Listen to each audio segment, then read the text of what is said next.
have to be involved in genuine national defense. And I think that distinction is critical for all kinds of reasons. Okay. Other questions? Connie? Would you address Obamacare and some of the issues that Sure. are there today? Sure. Thank you. Did you read the bill? Connie asked the question, would I address Obamacare? Corey, I want you to know I haven't read all 2,700 pages, but I've read a lot of them. And in a bill that's 2,700 pages, and by the way, I talked to a gentleman, I think 2 nights ago, who talked about 2,200 pages, and I said, I hate to tell you this, but it came back from conference 2,700. And so, I mean, it's like this. But the way you read a bill like that, if you know what you're doing, which I do, is you first look at the table of contents, and then you read bill summaries, and then you know where to look. So how did I find the incredible marriage tax, for instance, that's in Obamacare? How did I find it? And first let me illustrate how incredible it is. By example, you have a couple making $60,000, $30,000 each on private health insurance. Under Obamacare, this couple will pay $10,425 more for their health care insurance if they are married than if they are single. Now, you might say, well, can that possibly be true? Minnesota Public Radio, 2 or 3 months, did a fact check. They called a polygraph test on exactly what I told you. They published the results a few days later and said, yeah, Quist is absolutely right in what he's saying. Of course, I could have told him that. Right. Now, besides that, the Heritage Foundation research verified what I'm saying, and 2 U.S. House research teams verified what I've just told you. I mean, this is not my opinion. Well, it is my opinion. It's not just my opinion. This is the hard fact. These are the numbers. Now, if you have a combined income of $30,000, you're only going to pay $5,000 extra if you're married. How many people who make $30,000 can afford to do that? Now, this is, let me be very, very explicit, one of the hidden agendas in Obamacare. And let me be very explicit, this is designed to destroy marriage for the middle class. And the ramifications to a culture such as ours, where people are no longer able to have legal marriage, is horrific. Now, I wish I were exaggerating, but I am not. That's exactly the way it is. Okay, how did I discover that? Well, I was out at the march that Michelle Bachmann requested 2.5 years ago, and while I was there, I went into one of the DFL offices and got their summary of the health care bill. I always read what the Democrats say, because I want to get their point of view. So I'm on the plane on the way home reading the bill summary, and I read the bill summary, and I knew exactly how it worked. And I knew that there was a horrendous marriage tax in the bill. Now, how did I know that? Well, I happened to be the guy back in 85 and 86 who wrote the bill in Minnesota that discontinued a department called Income Security and replaced it with a new department called Jobs and Training. And I worked very, very closely with Rudy Perpich on that, by the way, whom I got to know very well, and an individual for whom I had the utmost respect. Didn't always agree. But because of my experience in creating a department geared to putting people to work, I knew how everything worked. And so I could read the bill summary, and I could see the picture. So when I got home, I accessed the bill online, and I knew exactly where to read, and I took out my calculator and I punched the numbers. Okay? It was not rocket science. The interesting thing, ladies and gentlemen, is that for the life of me, I couldn't get the Washington establishment to recognize it was there. And I think the Washington establishment couldn't imagine that somebody in flyover country saw something that they couldn't see. It's not that it wasn't true, it couldn't be true. So how did it finally break? Well, Michelle Bachmann nudged her researcher who was in charge of Obamacare and said, I'm going to have a press conference in about 4 hours on the marriage tax in Obamacare, and you have to get the information ready for me. Panic City, okay? Information, what information? Oh, just call Al Quist. So I get this call from this panicked researcher. I mean, he's just absolutely livid. Michelle Bachman says, and she said, call you. And I said, well, let me tell you how it works. Okay? I said, are you sitting down? Yes. Do you have the bill in front of you? Yes. Go to this section. Okay. This paragraph. Do you have a calculator? Yes. Okay. Let's start looking at the numbers. And so I said, here are the numbers on this line. Okay. Do the calculator. Here are the numbers on this line. Punch the calculator. After about the fourth line, he said, oh, so that's how it works. Yeah? Ladies and gentlemen, it is not difficult. It is not difficult at all. But you need somebody who isn't hemmed in by the constraints of Washington, where nobody dares raise his head above the foxhole more than the others for fear somebody might shoot. And I want you to know, ladies and gentlemen, just so you know who you're working with.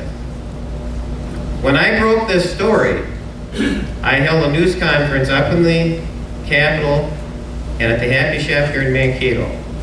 And I want you to know I was all by myself. I mean, in terms of the person who was saying this was true, there was nobody else in the world. All right? But I, of course, knew it was right because I can read the numbers on my calculator. I mean, I knew it was right. But I want you to know that you're looking at somebody that isn't afraid of anything. Okay? How many people are going to put their reputation on the line and be out in the public square in front of 300 million people all by themselves saying, people in Washington, you have missed the train? Right? That's why I'm convinced I can make a difference. If I didn't think I could make a big difference, I wouldn't do this. I would be in my boat. Yes, sir? Would you be in favor of a preemptive strike on Iran's nuclear facilities as a defense measure for our country's good? No. I would not. I do not think that, I think that the nation of Israel might do that. And as far as I know, we have no control over what Israel does. But I would not be in favor of that. But let me clarify too. The Constitution says that only Congress can declare war. And I'm a stickler on the Constitution. And that means, as far as I'm concerned, that we cannot wage war without a declaration from Congress. And I do not believe the president is free to send 400 armed advisors to Africa, which might be there more to protect the investments of George Soros than the national security of the United States. Okay. I mean, the Congress has to come out of the shadows and assert itself, ladies and gentlemen. The Congress has been laying in the weeds, and I don't care if it's President Obama or President Bush. Congress has been laying in the weeds and letting the president usurp its own congressional constitutional authority. I mean, come on. So I think we need a Congress that fits the way the Constitution describes the Congress. And I want you to know a lot of people give the president a hard time for usurping authority. Well, that's only half the story. The other half is the Congress that lets him do it and likes to carp and complain. Oh, isn't that awful? Well, why don't you do something? People make sense. Paul. First, a comment and then a question. I appreciate the handout we got at the door, proactive and getting rid of noise. And I appreciate the issue that you identified. I don't think it's only number one, but it's 2 and 3. So that, to me, is the most important when I go to ballot talks, to know that somebody's going to go to Washington and investigate there. Having said that, my question is, what is your position on borders, on illegals, and the subject that's come up about Medicare fraud? Okay, first let me comment on the issues because, and by the way, Paul is a very good friend of mine, but he doesn't know the history of this in that a reporter for the Rochester Post-Bulletin a few days ago asked me, Al, what are your top 3 issues? And I said, number 1 is the deficit. Number 2 is the deficit. You know what number 3 is. And then I went to number 4. I said, getting our economy rolling, and there's a lot we can do to get the economy rolling. Number 5 is repealing Obamacare. So we have to do that. On the borders, the President of the United States is required by the United States Constitution to enforce all the laws fairly, evenly, equitably. That's what the Constitution says. The problem is not that we don't have good laws. The problem is that the executive branch of government is not enforcing the laws. That's the problem. And again, well, number 2 things. We need a president that's willing to do that. We need a Congress that is going to put pressure on him if he doesn't. And I think the laws are very good laws. I do think that legal immigration is unnecessarily bogged down in bureaucracy. And that's the other side of the coin. I mean, there's a lot we need to do to get that to function well. But we need to enforce the laws. And by the way, when the president says, I'm not going to enforce the law at all on certain illegals, he is acting in direct violation of the Constitution of the United States. And you need to have a Congress that is willing to say, we're going to call you to task on that. No, I think you had one more question, Paul, that I Medicare fraud? Medicare fraud. Medicaid fraud, you're asking about. Yeah. Medicaid fraud. You probably know there are about 4 people in the about 4 people in public office or publicly known that have been trying to do what they can to stop Medicaid fraud in Minnesota. I happen to be one of those 4 or 5. If you care to read the research report, in April, Congressman Iss's committee, and this is the U.S. House Committee on Oversight and Government Reform, you can access it real easily on the net, had a hearing on Medicaid fraud nationwide, and they focused on 3 states, Minnesota, Texas, and New York. And the staff report is extraordinarily interesting. You can access the staff report online. And the staff report describes how big a problem Medicaid fraud is in the United States. Now, they were talking about Medicaid fraud not at the low levels where somebody is claiming to be eligible who's not. That's the problem, too.